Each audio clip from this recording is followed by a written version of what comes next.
who stood out at Tuesday's OTA practice? We're going to start off with you, Nick. I mean, let's just kind of start the conversation, I think, with Trevor Penning. And I think there was good and bad out there at the practice. I mean, there were a couple of moments that were a reminder, I guess I would put it, that there are going to be some growing pains and some process. And I think the last time we were out there and we saw him, it was kind of just like a lot of optimism. Yeah, I saw him step off sides on one. There was a play where he took down a defensive player where after he kind of lost a little bit on a rep, he ended up tackling a guy kind of and got chewed out a little bit for it. But I mean, there are some things that I think we would be unfair if we didn't mention them. Like there are moments in the running game out there where you just kind of see him like really out in space, getting to his targets, meeting his marks, and he looks really good there. On the play action plays, he looks okay. I think the drop back passing game, like there's still some iffy stuff. I think I saw him give up a pressure on one, but he's going to need to shore that up and get better at it. But he does not look lost switching sides on the offensive line. And I think right now that's the most important thing. Gives you a base to kind of build from. I thought there were more downs today than the last time, but I still remain cautiously optimistic about the Penning progress meter and kind of where it's going. Yeah, look, I mean, today was what he's supposed to look like. I mean, if he looked great out there, it'd be like, well, then what the hell happened the last 2 years? He obviously has a ton of work to do. And consistency is number one on that list, and balance and footwork. And even if he was still at left tackle, and certainly when he's at right tackle, he seems like he's in a good headspace, though. I talked to him for a while. The whole group talked to him. Then I went up and talked to him for a while afterward. And just kind of, he's always kind of had frank conversations about how the mental toll this has taken on him or whatever. And it sounds like he's really refreshed by these last 4 months, that reset period the Saints keep talking about. And I think the most important thing is he spent those four months working out at OL Masterminds and working out with Alex Boone up in Minnesota and being healthy and working on his craft and his diet and his weight. And then obviously meeting with this new coaching staff. He's just working towards something instead of dwelling on injury recovery or being benched. How much time in his Saints career has he spent not recovering from an injury or recovering from a benching? And so at least there's some optimism now. But yeah, of course it's going to look like a work in progress. I mean, I expect to see warts in week 4 of the regular season. Yeah, certainly in his 4th OTA practice. Yeah, with Penning, I mean, his job right now is to get from point A to point B and become a real right tackle. And through that process, you're going to have to, hit some winding turns and stuff like that to get there. But as long as he gets there, that's really all that matters. But let's go on to Derek Carr. Nick, I know you had your eyes on him today. What did you see? I thought it was a pretty good practice for Carr. He looked pretty sharp overall. I mean, checked down when he should check down, went down the field when he should go down the field. He completed every pass that I saw him throw. I mean, I thought it was a really sharp day for him. I kind of feel like he's in a better space right now. Like it kind of feels like he's doing some leading out on the field. Like him and DeMario are the two guys racing to the mark when they're changing drills. Like they're kind of leading that charge, kind of being like the effort guys. I really, really like that him and DeMario are doing like joint off-field things together. It doesn't matter if it's hosting a bowling tournament or giving away turkeys on Thanksgiving or preaching at a church, which they're going to be doing. The fact that you have two guys on opposite sides doing stuff together, like I think that kind of just sets a tone for the leadership. And it felt like there was a divide and a fracture last year. So I think that's incredibly important just to kind of have that like bridging of the gap overall.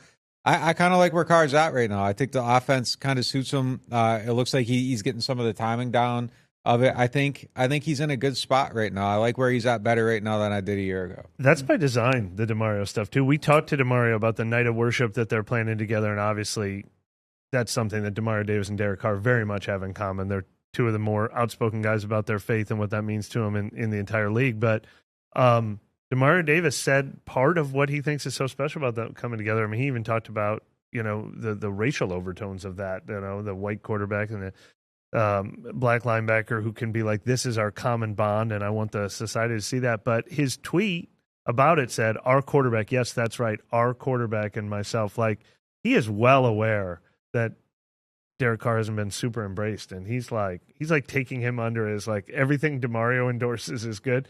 And that's important, I think. And you're right. Derek Carr said last week when we spoke to him that last year he was the new guy, which he was fine with. He said he liked that there was so much leadership in place that he had just to become part of the team.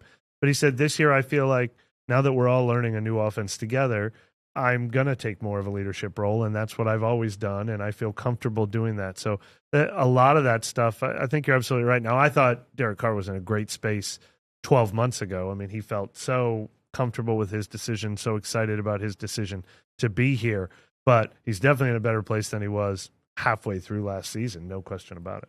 Mario's also made, like, he's embraced Dennis Allen.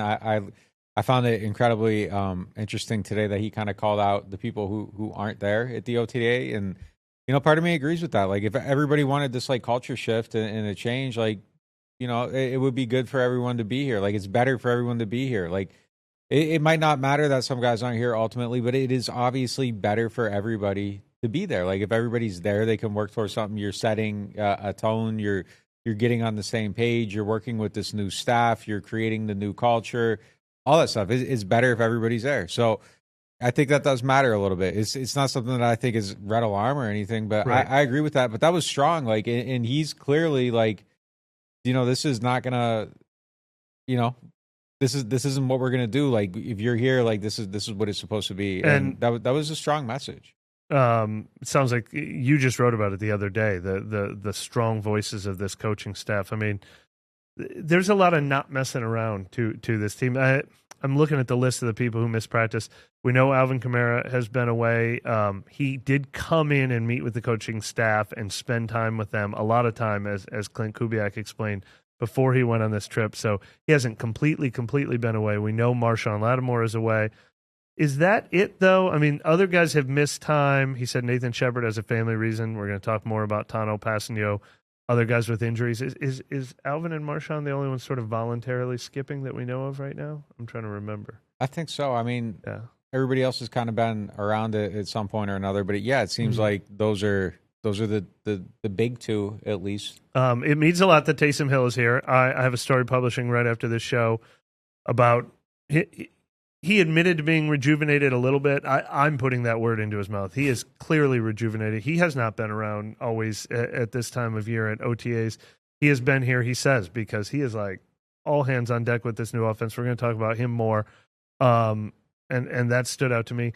But I guess I'll go with a negative that stood out today. Another negative that stood out today. Spencer Rattler continued to struggle, which is not a surprise. Of course, you're going to see growing pains from a guy who just arrived 2 weeks ago and started working with veterans, exactly 7 days ago. But after he had a little bit of a down practice, he throws 2 interceptions, one in 7-on-7, one in team drills. Just a reminder that's not going to happen instantly for him.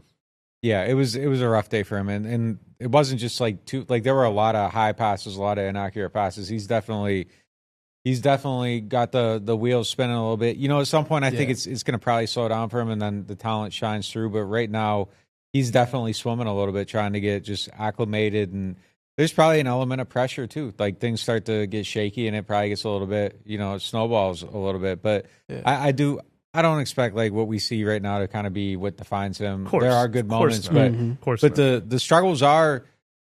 Haener came in quicker last year. Like, it's just a fact. Like, he came in and has looked better again this year. He looked better last year at this point. But I mean, it's still super early. On that point, because I didn't choose it for our Martin's question of the day today, because I knew we were going to talk about Spencer Rattler in this segment. We had 2 different people ask, how do Spencer Rattler's early growing pains compare to what we've seen in the past? Because we've seen, obviously, Ian Book and Garrett Grayson, who didn't turn out well. Jake Haener had a good start. I mean, we've young quarterbacks over the years. How common is it what we're seeing with Rattler right now? But like the element of struggle, just like throwing interceptions in the second week OTAs and things like that. Yeah, no, I think it's incredibly common. Yeah, for sure. I mean, even just like when someone's like a vet switching systems, like sometimes you'll see it. But for a rookie fifth round pick, nothing out of the ordinary. We're not looking at a guy who looks like a deer in the head. Like, we're not shocked by what we're seeing. Even that people overread. You see 12 tweets during a day, and you think that means it's been happening for months. Like, he's had a little rough patch, but we've seen 3 practices. He looked good in the rookie one. He looked iffy in the last one. This one was a little bit worse than the last one. I obviously you want to see it be better. Like, I'll be like, I think today was a little bit more than I was expecting to see, though. Like, it was a little bit like, kind of all right. Like, But it's nothing. I'm not jumping to a conclusion. I'm not writing sentences. Like, it's just nothing. I think it's probably pretty normal for a 5th round pick to come in and kind of look that way. Obviously, we're expecting a little bit more, but like 1st round picks come in and struggle right away, and then sometimes it takes time to figure it out. So there is a lot on his plate right now.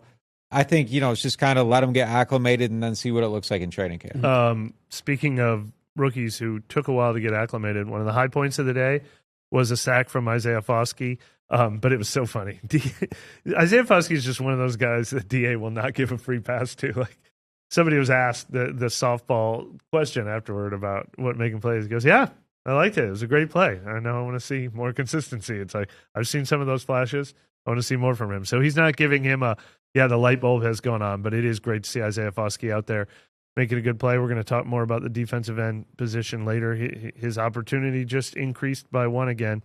And then undrafted rookies who haven't taken long at all to turn our heads. Matthew Hayball, the punter, and Charlie Smith, the kicker. We got battles on our hands?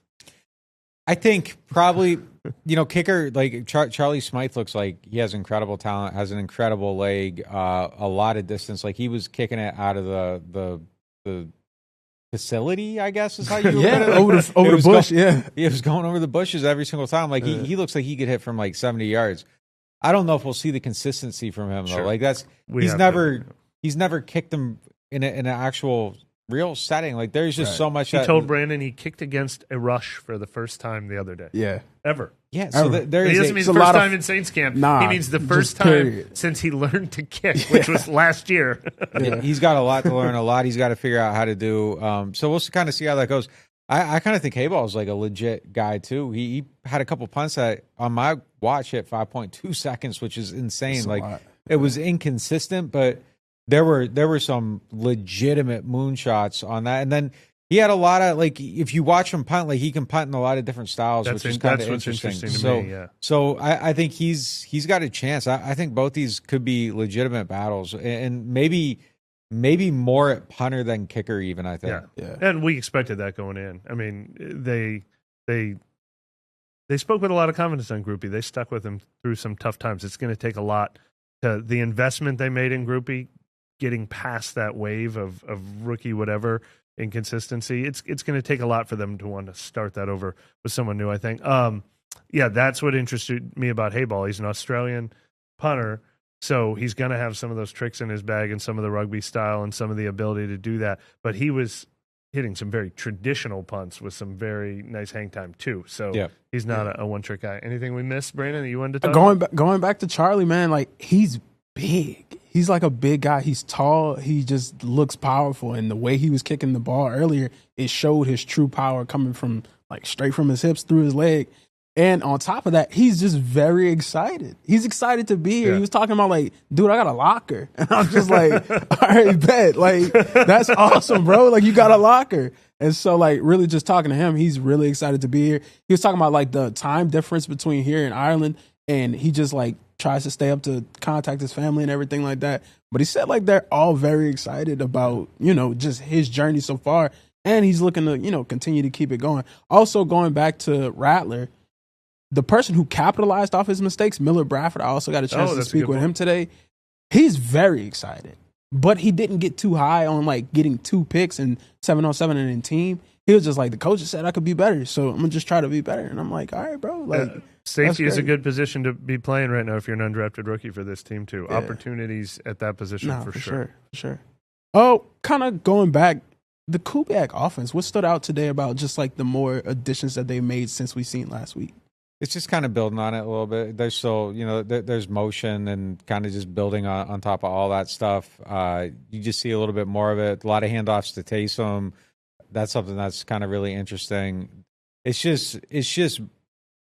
just feels so much more put together. The timing of the offense just kind of, it just kind of clicks. It's a little bit more, like, predictable, just on how things are going to happen, not predictable, and, like, how it looks. Just kind of like you kind of get, like, you start to feel the rhythm of it, and just everything just kind of feels like it's happening for a reason. And then just the way they practice, like, before the team stuff, it just feels like a very, very purposeful. Like, the drop back stuff, like there's like a whole little section set up, like so they aren't getting too deep, and it's just everything's just kind of laid out very deliberately. And I think that attention to detail is something that is what makes these offenses really good around the league.